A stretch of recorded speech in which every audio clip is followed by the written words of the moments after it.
आप बोल तो देते हो पैशन, बट पैशन की कभी हम डेप्थ में नहीं जाते। What is passion? कि मेरा एक काम में पैशन है, ठीक है, आपके घर वालों ने बोला हाँ जाओ कर लो। जब करना शुरू किया तो पता लगा अबे ये क्या काम है, ये तो बॉडी की भी वॉट लग गई, माइंड की भी वॉट लगी हुई है, मन ही नहीं कर रहा कर देगा। फिर क्या करोगे? करना शुरू भी कर दिया, छोड़ दोगे, बैक टू पवेलियन, घर वालों के पास जाकर के बोलोगे नहीं जो आप कह रहे थे वही सही है, ये मेरे को पैशन पूछने के चक्करों में नहीं पड़ना है।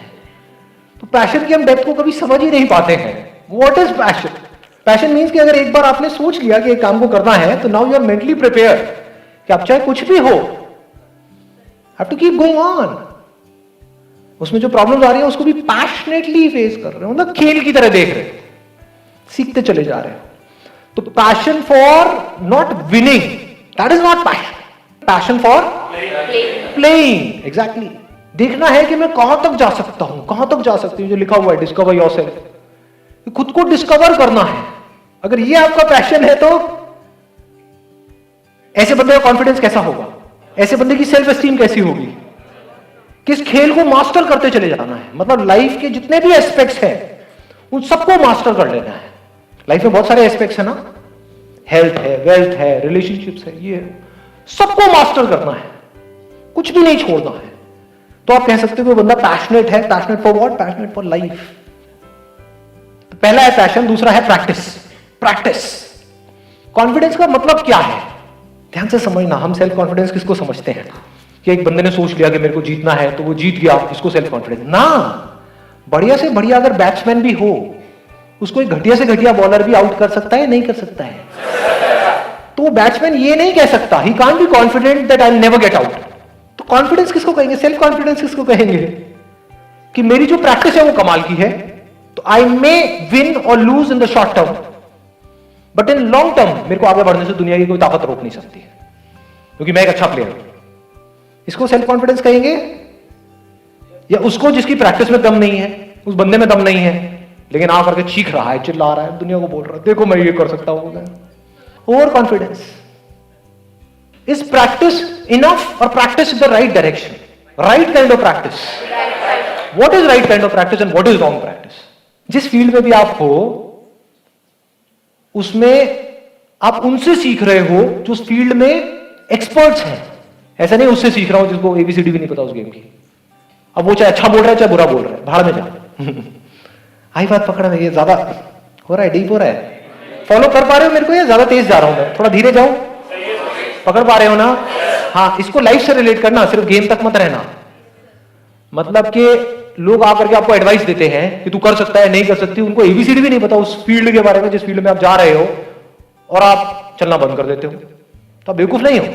एक बेवकूफ और समझदार इंसान में क्या फर्क है कि वो एडवाइस लेगा किससे? जो उस फील्ड में एक्सपर्ट है। फॉलो करेगा किसको? जो उस फील्ड में एक्सपर्ट है, कि भाई मुझे नहीं पता ये कैसे करना है, सिखाओ मुझे। आपको पता है, आपने वो किया हुआ है जो मैं करना चाहता हूं, teach me how to do it, explain it to me, this is a sign of confidence. आई बात समझ में? हाँ।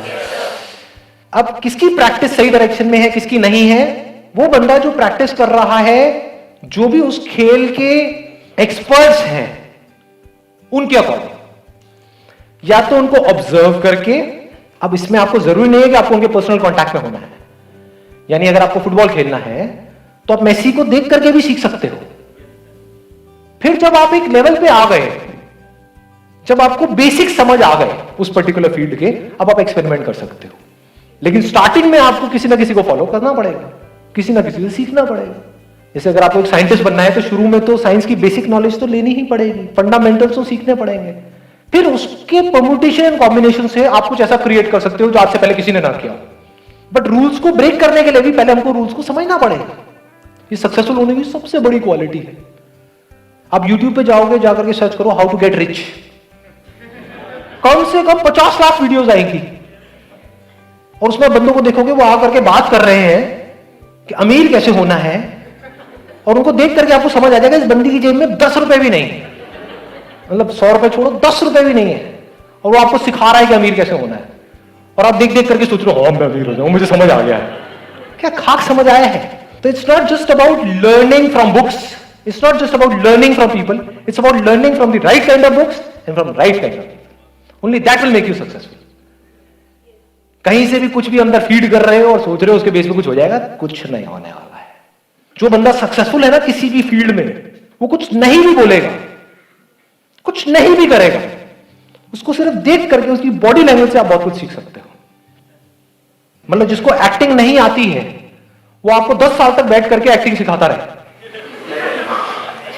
आएगी खराब एक्टिंग आ जाएगी और आपको लगेगा भी कि हाँ मैं पता नहीं क्या बन गया हूं, मैं तो सर से भी अच्छी एक्टिंग कर रहा हूं। अबे सर को खुद को ही नहीं आती, तू क्या कर रहा है अंकल। जैसे आप किसी बड़े प्लेटफॉर्म पे जाओगे वहां पे जाकर के वो बोलेंगे क्या है ये, मैंने अपने सर से सीखा है। दूसरी तरफ से 10 साल छोड़ो, अगर 10 दिन तक भी आप बैठ करके बारीकी से ऑब्जर्व करते रहे जो वर्ल्ड के बेस्ट एक्टर्स हैं उनको, चाहे हॉलीवुड बॉलीवुड, ध्यान से देखो क्या कर रहे हैं, तो आप इतना सीख सकते हो जिसकी कोई हद नहीं है। आपको उनसे पर्सनली मिलने की जरूरत नहीं है, जिसको सीखना है वो कहीं से भी सीख सकता है। जैसे बिजनेस में किसी को आगे बढ़ना है तो वो लोग जो बिजनेस में कुछ कर चुके हैं उनके एक एक वर्ड से आप बहुत कुछ सीख सकते हो, उनके एक्शन से देख सकते हो वो जो बोलते हैं उसके पीछे क्या होता है, कैसे वो देखते हैं, कैसे उनकी नजर औरों से बिल्कुल अलग होती है। तो आपको वहां पे बहुत कुछ नजर आ सकता है। और दूसरी तरफ से जिनका बिजनेस में कोई एक्सपीरियंस नहीं है और वो आपको कुछ भी आकर के बोल रहे हैं, चाहे अच्छा चाहे बुरा, सब बकवास है। Last but not the least, ये 2 पॉइंट हमारे कवर हो गए। Passion, practice in the right direction based upon knowledge and information from the right source and absolutely passionate about learning. Practice करते चले जा रहे हो, करते चले जा रहे हो, करते चले जा रहे हो, करते चले जा रहे हो उस फील्ड में। अब जरूरी तो नहीं है कि आप प्रैक्टिस करो तो रिजल्ट आएगा, रिजल्ट तो आपके हाथ में नहीं है ना। एक्टिंग सीखना आपके हाथ में है, एक अच्छा एक्टर बनना आपके हाथ में है। आपको मूवी मिलेगी या नहीं मिलेगी वो आपके हाथ में थोड़ी है, डायरेक्टर के हाथ में है। तो वहां पर क्या चाहिए? पेशेंस एंड परसिस्टेंस, क्योंकि आप सही डायरेक्शन में जा रहे हो। You are not going in a wrong direction. जैसे मंजिल तक आप पहुंचो या ना पहुंचो, आपको यह कॉन्फिडेंस होना चाहिए कि मैं सही जा रहा हूं। इनफैक्ट अगर आपको कोई बहुत बड़ी सक्सेस मिल भी गई, उसके बाद भी इन 3 पिलर्स को ध्यान में रखना है मरते दम तक। कितनी देर लगती है सक्सेस को फेलियर बनने में? कितनी देर? आप मानो आपने बहुत पैशनेट हो आप क्रिकेट को लेकर के, मैं क्रिकेट का एग्जांपल इसलिए दे रहा हूं, आप सब आराम से रिलेट कर पाओगे। बहुत आपने प्रैक्टिस करी, आपको रिजल्ट मिल गया, आप इंडियन टीम में पहुंच गए। उस टीम से बाहर निकलने में कितनी देर लगेगी जी? मानो आपको 1 मौका मिला, 2 मिला, 3 मिला, 4 मिला, उसके बाद में आपको बाहर कर दिया गया। लेकिन अगर आप इस गेम को समझ गए हो जिसकी मैं बात कर रहा हूं, इसको बोलते हैं जिंदगी का खेल। खेल को समझ गए तो आप क्या कहोगे? क्या मेरी प्रैक्टिस ठीक है? क्या जिस तरह से मैं खेल रहा हूं वो ठीक है? क्या मेरे में दम है तो मुझे इसकी परवाह करनी ही नहीं है कि मैं इंडियन टीम में हूं या नहीं, मुझे सही खेलते रहना है।